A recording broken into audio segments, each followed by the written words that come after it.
It's about 1 o'clock in the morning. I'm still rolling our guts out here at this anchorage, Kaiwatu, but looks like there's a big thunderstorm bearing down on us.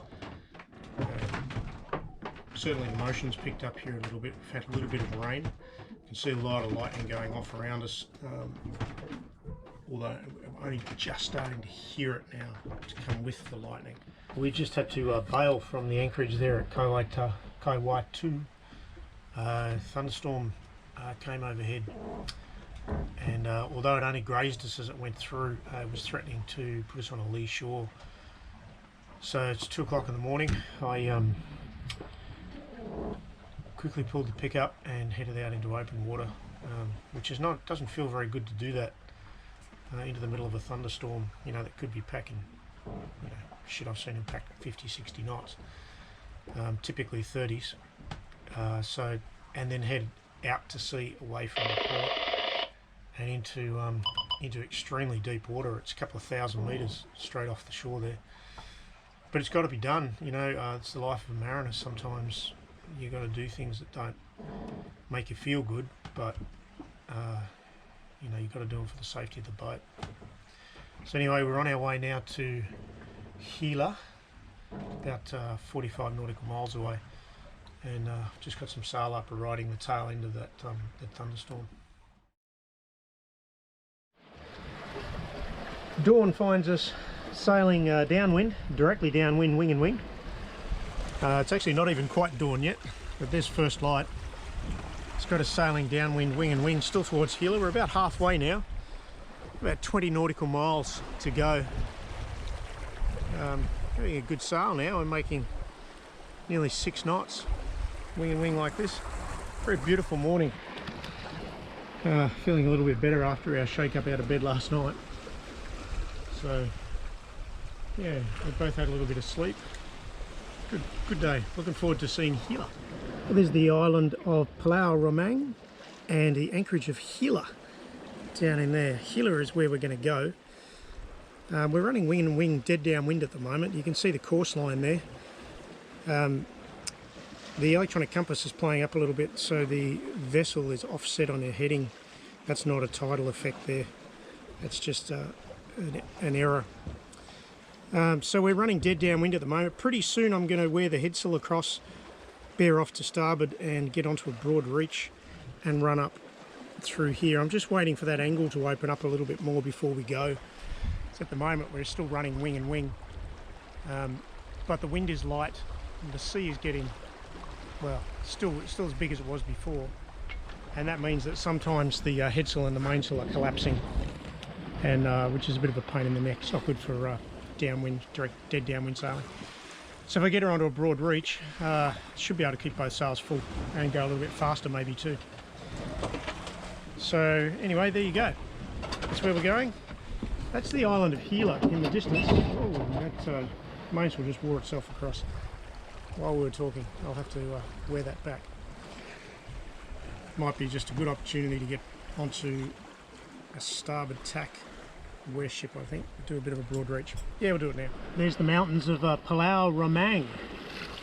So I just read in one of the pilot books, if you're heading out this way, you consider yourself adventurous because there's not a lot of anchorages and very few yachts come. Well, we've actually found that to be 100% true.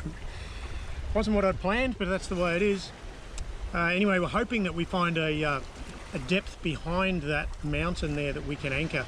The charts seem to show it's possible, and Google Earth seems to show it's possible as well, so here's hoping, eh? If not, well, we'll just have to set sail and keep going. Another day, another night at sea to get to the next potential spot. That's all about the adventure, I guess, at the end of the day. But if so, at the last anchorage we were told that there certainly hadn't been a yacht there for 9 months, and probably a lot longer before that. The local official had only been there 9 months and he hadn't seen a yacht, and he'd never heard of a yacht there. So although I did see on the navionics there was 2 other anchorages marked, but I don't think they were small yachts, because they would have been anchoring in 80 metres of water where they were marked. So they may have been large trading vessels or something that did anchor in there. Anyway, we don't know, but we do know we're remote, we're adventurous, and we're going to places that usually aren't visited. Had I done this trip again, probably would have gone north up around Tual, Ambon, and then come down, which is the cruising route. And the reason for that, I suspect, is that there are a lot of suitable anchorages. Here, not so many suitable anchorages, but stunning nonetheless.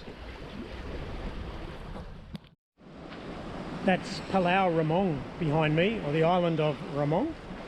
And we're going to head around that steep mountain and that cape and tuck in just on the other side.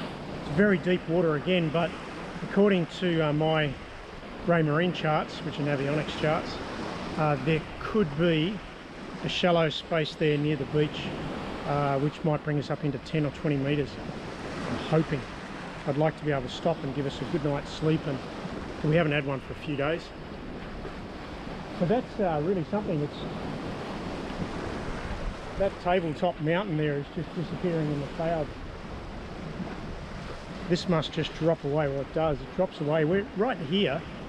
We're probably not more than a mile offshore, and we're sitting in 1,300 metres of water. And it shelves up very, very quickly.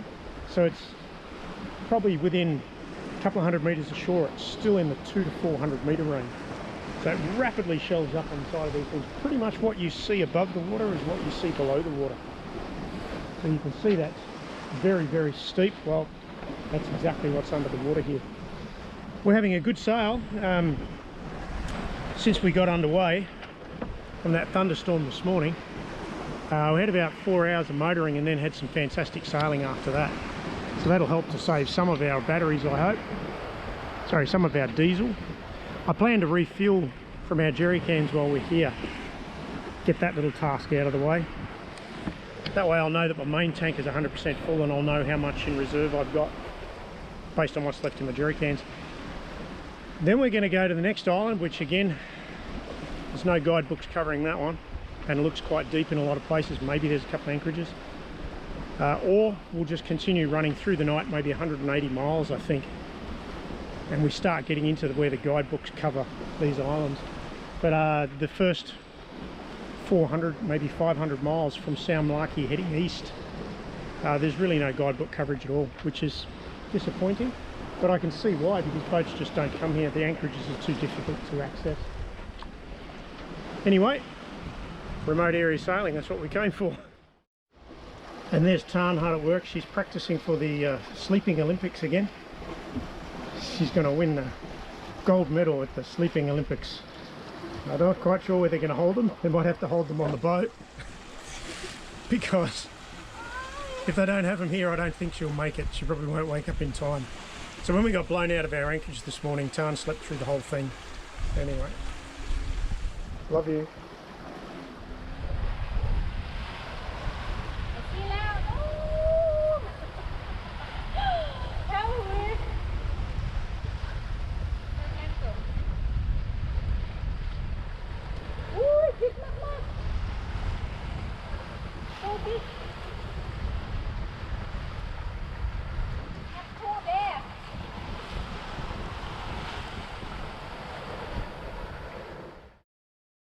We're making that approach into the anchorage of Hila now, and I use the word anchorage very loosely. It'll be extremely deep until we get into a little hole that Google Earth is showing us. The charts are just wildly inaccurate and no use whatsoever approaching any of the anchorages actually that we've come since Saumlaki. So this is the heart in the mouth stuff. This is where you know, being the skipper really sucks. I wish I had more information, better charts, even a mud map would be nice. Anyway, we're going to have a look. That's where we're headed. Where it shows that shallow water 4 meters, I can guarantee that's incorrect. Where it shows that reef is possibly correct, but by Google Earth probably not. Anyway, we'll just go gently and see how we go. In theory, Google Earth is showing a spot right about here where we'd have, well, hopefully something shallower than 20 or 30 meters. We'll go in and have a look. Anyway, we're anchored as close as we could get. We certainly couldn't get any closer. If we did, we'd be on the reef. And I think we dropped our pick just in front. of that reef. So when we recover it in the morning, we should be pretty close to seeing it. You can hear lots of kids laughing and having a good time in there at the village at the moment. We've got the dinghy pulled up just in case. I mean, I don't expect any problems, but having the dinghy up alongside means it's very hard for anyone to steal anything from it. It doesn't create a problem. Hello. Do you speak English? Sorry, I do not speak Bahasa.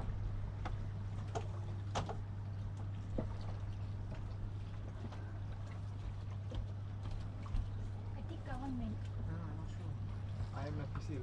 Oh, welcome aboard. Thank you. You can come. Let's Please come. from country. From Australia. Australia. Yeah. Yes. Are you from here? Oh, thank you for coming.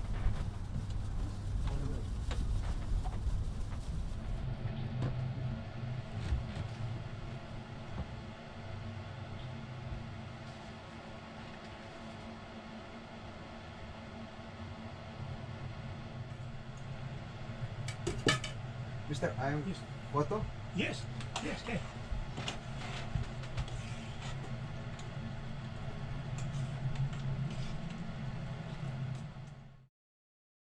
I just put 60 litres of diesel from our jerry cans into our main tank, and I noticed as I was doing it that the diesel that we got from Salmaki was a different colour than the stuff we got in Australia, so I hope it's okay. Either way, it's all mixed into our main tank now, so we'll just have to hope for the best. I ran it through a filter that we have in a funnel before it went into the main engine tanks, and it's been treated, so as long as it's diesel, our filtration system should deal with any imperfections. But what we're going to do this afternoon is we're going to run the generator to make water for 2 or 3 hours, and that's going to feed fuel off that main tank. So if it kills the generator, I know not to run the main engine.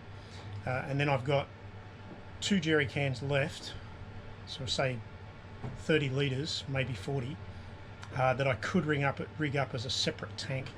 So if it turns out that fuel in the main tank is stuffed, I could run a fuel line into a jerry can and pull fuel out of that for the main engine until we could get somewhere where we could sort out the problem. Although I seriously doubt that, but it's these things that you worry about when you're in the middle of nowhere, because there's no one out here that can help us. This anchorage we're in at the moment at Hila has never seen another yacht as far as we know. I mean, I'm sure it has at some point, but there's no living memory of it here. So yeah, so we're pretty remote stuff. So we're got to think about what we're going to do. What if? Which of course is me just being a worrywart, which is what I do. So anyway, so we're going to go ashore and check out the village. Apparently there's no market, no shops. Everyone lives a traditional life. So let's go see what a traditional Indonesian village is. Well, we're ashore here at Hila. It's not the world's most beautiful beach. Tide's low, so it doesn't look that lovely. But it is very typical, I guess, of this area. We're sort of walking along and just checking the place out, and people are more surprised than anything to see us. Yeah. Oh, I've spoken too soon. There's a whole heap of kids heading down our way. I think we're going to be busy soon.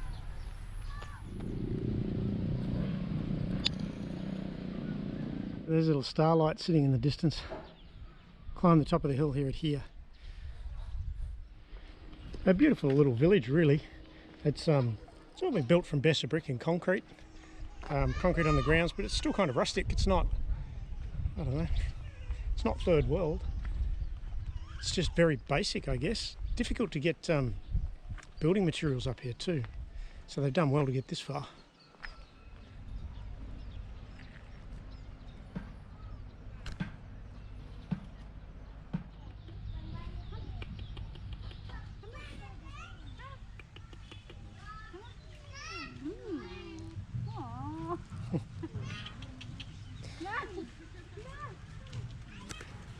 Had a little walk through town. People were pretty good, you know. They weren't paparazzis, that was good. A few people said hello, and kids shyly smiled and waved, and that's about it really, which is really good. Not too stressful. I'm going to bite the bullet. I'm going to start the generator running off the main diesel tank.